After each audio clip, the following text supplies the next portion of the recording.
What's up, y'all? Sparta here.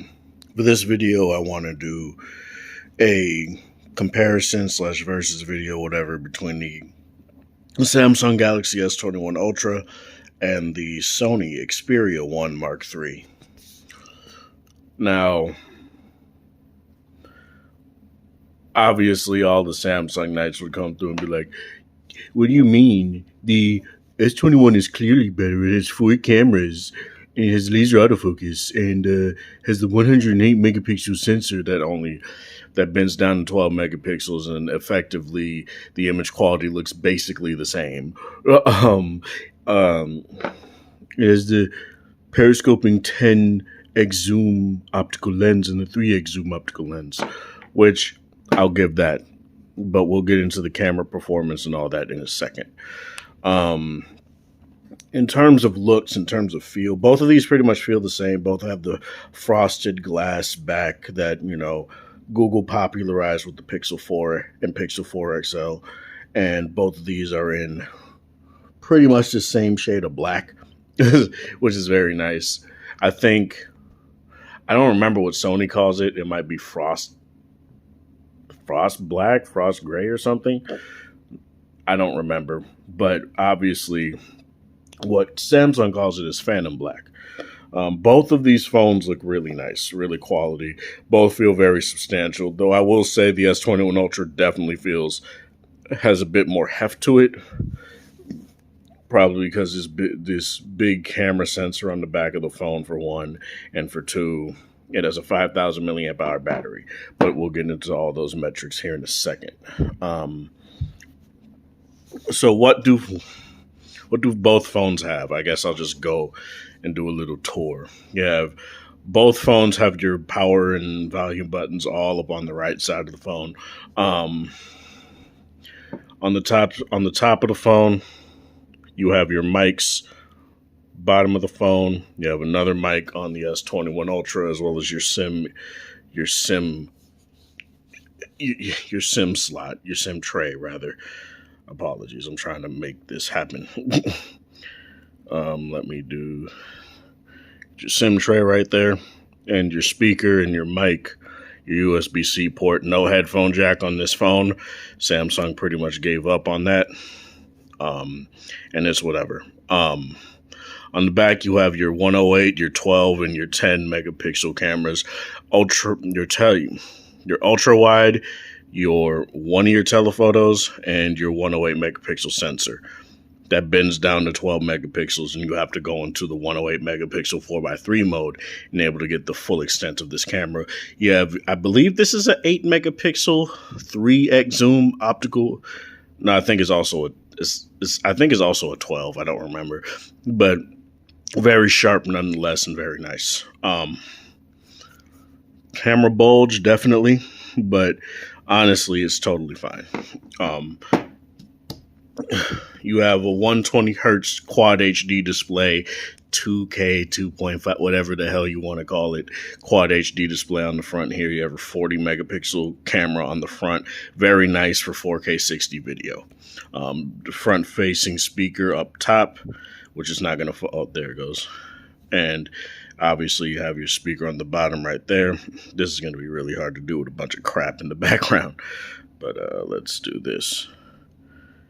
And stereo speakers, very good stereo speakers on the S21 Ultra. Nothing really bad about that. Let's go to the Xperia. You got a more boxy feeling phone right here. Very squarish, and I really do like that a lot. Very utilitarian feeling. And apologies if you see a bunch of hair and stuff. I do have a screen protector on. You have your headphone jack up at the top. You have one mic on the top. You have, like I said, your button layout on the right here. You have your volume rocker. You have your fingerprint scanner / apologies, I accidentally hit the stop button, but you have your fingerprint scanner / power button right there. You have your Google Assistant button, and you have your 2-phase camera shutter button. You have press and able to focus, and you full press to take picture. And you press and hold the camera shutter button to get into whichever app you decide to have it go into, whether it be Cinema Pro or Photography Pro. I have it set to just go into Photography Pro. And you can also set it to stay on whichever mode you left last as well. So that's very nice. On the back here, you have your triple 12 megapixel camera setup here. So you have your ultra wide, you have your main, and you have your, or what they like to call wide these days, and you have your periscoping lens down there. And it can go up to a 4.4x zoom. Optically, it's a 4.4x camera. You can go up to 12.5x digital zoom, and it's pretty good. It's pretty good looking. It's weird because when you're in the viewfinder, kind of like with Samsung phones, these you think the picture would look terrible, but it actually looks pretty good. It's pretty comparable to the S21 Ultra if you don't zoom in and look at minor details. 4K 120 hertz panel on the front here, your ambient display, which you can turn into an always on display. Stereo speakers, front facing, very nice, very quality. I would say in between these two, I slightly prefer the S21 Ultra speakers. In some cases, it gets ever so slightly louder, but it's not to the point where I would say the Xperia 1 Mark III is bad. Both phones have very good speakers, and I really have no qualms just using the Xperia 1 Mark III for all my multimedia consumption, especially with that display, and especially the speakers are just great. Both have Dolby Atmos support, so you'll have that as well, and very nice on both ends. So let's get into both phones here. Got in-display fingerprint sensor on here. Let me swipe all these away. And I gotta do this real quick because I don't have my too many attempts.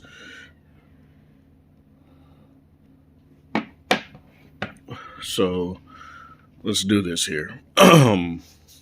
21 by 9 display. I think this is 20.5 by 9. The Xperia 1 Mark III is definitely more narrow. You can see that from here. And that was kind of an initial fear that I had when I was getting this phone, because the problem that I have with the S21 Ultra is that compared to the V60, for example, it's pretty goddamn narrow, and it makes me mistype a lot of words quite frequently, and I don't like that about the S21 Ultra. What I will say about the 1 Mark III here, though, is that despite it being quite narrow, it's not uncomfortable to type on at all. I do have the typical mistype that happens on every phone. You're just going to have that. But it's not to the point where it is on the S21 Ultra where I just get frustrated. Because I end up looking and seeing that I mistyped a word and I have to correct myself. And I don't have to do that on the 1 Mark III. So that's very nice. Another thing that's very nice about both phones, but in particular the 1 Mark III, is that they have very high resolution displays. And that can both be a benefit and a drawback. It's a benefit because you're paying over $1,000 for a phone. You should expect to have a very nice display. It's a drawback because battery life, but I'll get into that in a second. Both have 120 hertz high refresh rate displays. Both of them do it differently. This has a variable refresh rate, whereas this is static. But you can go into the display settings, and I guess I'll show you guys here real quick. Jesus Christ. I'll show you guys here real quick. You can go into the display setting. That's battery. Display settings here. High refresh rate, and you can turn it off. So if you want to say battery, it'll just go back down to 60 hertz. But I will get into gaming and how I feel that works and why this is probably the better option over the S21 Ultra in a second. Both have, obviously, the Snapdragon 888. Both have 12 gigabytes of RAM. This has 256 gigs of storage. This has 512 gigs of storage. It goes, I think, from 256 to 512. I don't think there's a 128 gig version, but this also has SD card support. So that's very nice. This goes up to 30-watt charging. It comes with the 30-watt charger in the box. This goes up to 25-watt charging. No charger in the box, just a cord. But both charge very fast. 25 to 30 watts is not that big of a difference. It might be like a 5 to 10 minute difference at best, but both phones are really good. This has HS power control, which I'll get into when I get into gaming, whereas this has no sort of option like that. But in terms of the display, both are very nice. And able to get the most out of the Sony display, what I would advise you to do, even though I literally left the display settings, is I would go to image quality settings here, and I would go to creator mode. That's where I feel this display shines the best. It looks fantastic. It looks great. And content that's optimized for this kind of thing, powered by Sony Ultra and all that stuff. Like, I believe there's Netflix movies and shows that are recorded to take advantage of this kind of display. It's very nice, and Sony did a very good job making sure you have a quality display. It's not oversaturated hell like Samsung displays tend to be. And to me personally, that's totally fine. But nonetheless, both of these phones' displays are great. Both of them are crisp. Both of them are clear. Both of them are smooth. This has a 4,500 milliamp hour battery. This is a 5,000. I guess I'll get into battery life here.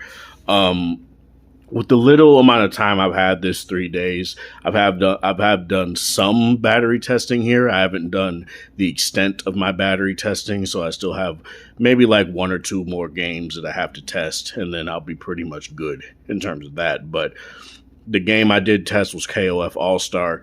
I believe when I got this, it was roughly able to do like maybe 5.5 hours of 5 to 5.5. No, that's the V60. I think the V60 is like almost there. This is around like 4, I believe. Like 4.5. This got to just auto grinding, doing a auto questing type deal. It went from, I think it was 97 or 98%, while everyone wants to start having to put their crap up. It was at roughly 4 hours, 11 minutes on here and 4 hours, 30 minutes on here. So a 20-minute difference. To me, that's not that big of a deal. People sit here and criticize the fact that Sony put a 4K display on a phone, but it doesn't seem to impact any sort of performance at all when it comes to, say, battery life and gaming and all that stuff. So that's pretty nice. And another thing that's pretty good is that this phone will also scale down from 4K to 1080p depending on the content. So it's not a constant 4K. You don't have to worry about it constantly draining your battery. If the content's not 4K, it's not gonna use all of those 4K pixels. So that's very nice as well. Let's talk gaming here, because this is something that I feel is very interesting. You saw on here that I turned off high refresh rate. It's at 4K 60 and all that stuff right now on here. You go into the adaptive smoothness or motion smoothness option here. You turn to standard on here, and what you'll be able to see is that when you go into a game that typically runs at 120 hertz, like say Mech Arena, if I can find it, Mech Arena.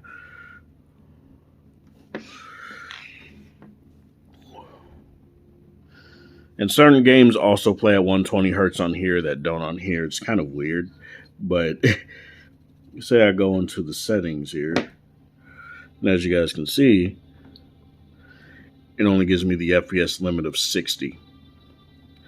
and it's at ultra graphics quality and all that. I go back, I reset, I go to motion smoothness yet again, go back to adaptive, apply, go into the exact same game. It's weird because this used to play at 120 hertz on here. I don't know what happened, but it's whatever. And of course, everything wants to pop up right now.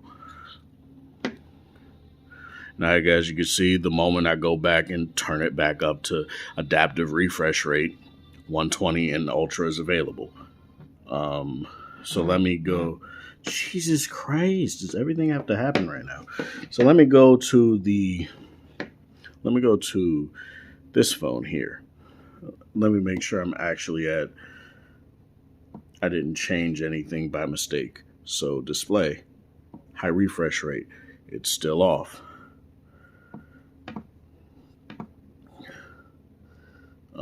Where is it at? Mech Arena.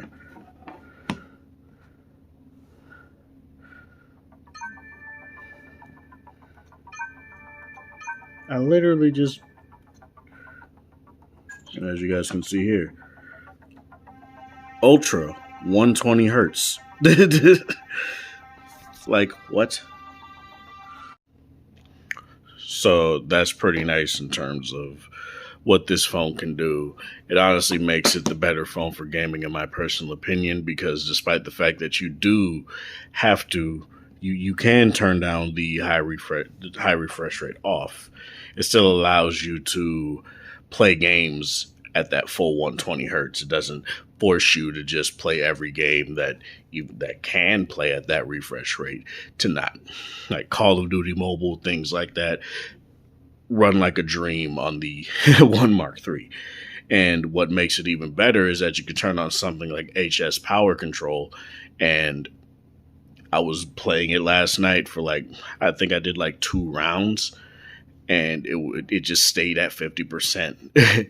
It stayed at 50% battery while it was plugged in. It didn't lose battery. It didn't get too hot. It was warm because obviously you're charging the phone, and it's basically trickle charging the phone. And what am I thinking of? And you're playing a game while it's charging the phone still, but it's not getting hot, if you know what I mean. So yeah, in terms of gaming, I do indeed say that this is the better option. Not that the Ultra is bad by any means. It's not. It's still a very good gaming phone, so long as you stick to that 120 hertz. And there's also games that I could force to run at even 60 on here that just don't do it anymore on here, like Marvel Contest of Champions. To me, that's very nice. I want to test Realm of Champions too to see if that does anything, but we'll see. Let's talk cameras. So I already went through the specs of both of these cameras. Both of these have 2 different kind of missions in mind. I won't say one is downright better than the other. I won't say one is just completely stomping the other, because that's not how I feel. What I feel is that for the missions that both of these go out to accomplish, they both do a pretty damn good job at doing it. So the S21 Ultra, while the 108 megapixel camera is cute, the main thing about this phone is zoom. Zoom is the play of the game for this phone, and it does a very good job at it. You want to get moonshots, you can get moonshots on here that look really good for a phone effortlessly, so long as you have a stable hand. So I took a few right here. I might have to stop down the exposure, but took a few right here. Very nice looking, very nice. Very quality. I really don't have any sort of issues with the rendering and the AI that Samsung employs to make their zoom photos look very good. No problems at all. Sony's no slouch either. I don't necessarily. It's definitely not the strong suit of this phone, but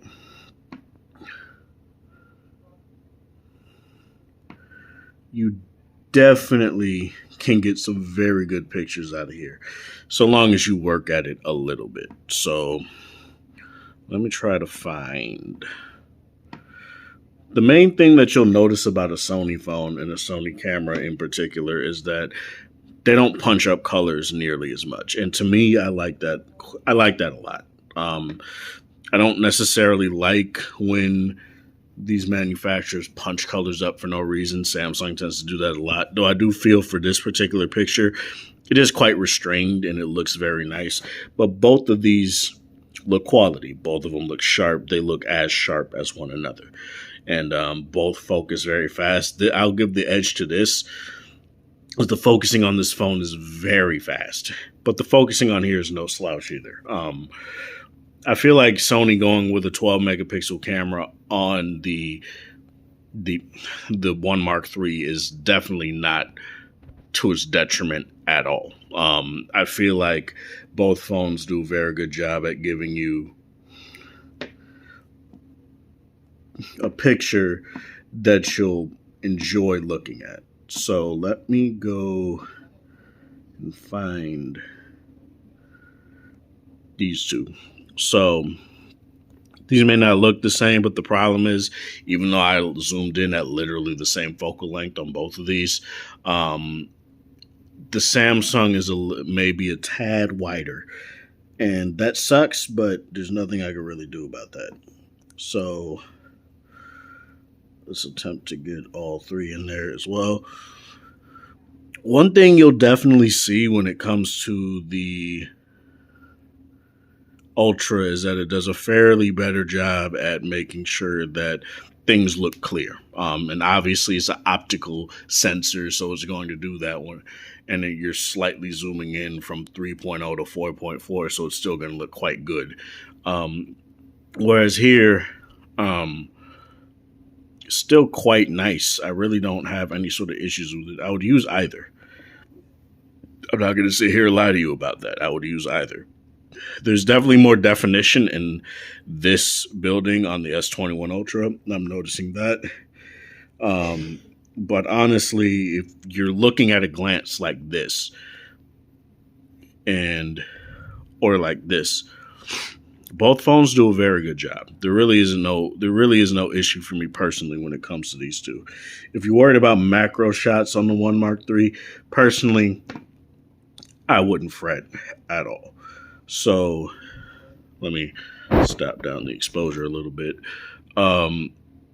This is really nice. It does a very good job at handling things like the overall definition of the pedal, the overall color of it, and getting the micro details when it comes to this as well. And it has a very good bokeh rendering effect there as well. Very nice. I really do like how photos look. Sorry, I was trying to test exposure, but yeah, both of these phones are very quality in terms of that. Let me find, I think that's the RAW. No, that's the RAW. It did a very good job at focusing on my cat's eye. It literally has eye autofocus. It detects the eye and focuses on it. So no other phone that I know of does that aside from other Sony phones. So that is very nice on here. And the photo has a very camera-like feel. It doesn't have a smartphone-like feel to it. And I really do like that a lot. What I would say either of these cameras are for, I would say that the S21 Ultra is for the person that wants the maximum zoom possible, up to 100x zoom. I personally would never use that outside of like nighttime shots, trying to get to the moon, trying to go to the moon, baby. But in terms of, say, the 30x is very good.